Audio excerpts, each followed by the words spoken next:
জন্য আমাদের সামনে সিরাতুন নবীর একটা গুরুত্বপূর্ণ আদর্শ আমি আজ উপস্থিত এই অডিয়েন্স, এই জনসমুদ্রকে লক্ষ্য করে বলছি এবং পর্যায়ক্রমে আমার গোটা জাতিকেই আমি আমার এই বার্তা ইসলামের পক্ষ থেকে, ওলামায়ে উম্মতের পক্ষ থেকে পৌঁছে দিতে চাই। নবী আকরাম সাল্লাল্লাহু আলাইহি ওয়াসাল্লামের সিরাতের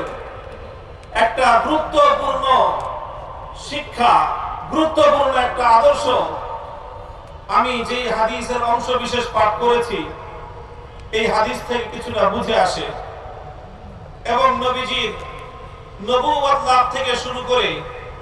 আল্লাহ পয়গম্বরের ওয়াফাতুন নবী পর্যন্ত, বিআসাতুন নবী থেকে ওয়াফাতুন নবী পর্যন্ত 23 বছরের এই সুদীর্ঘ জীবনে নবীজির অনুসৃত একটি গুরুত্বপূর্ণ নীতিমালা যেটা আমি আলোচনা করছি সেটা হলো এই: আল্লাহ নবী এসেছিলেন আমরা জানি এমন এক সময়ে, যেই সময়কে ইতিহাসে আইয়ামে জাহিলিয়াত বলা হয়ে থাকে, বর্বরতার যুগ বলা হয়।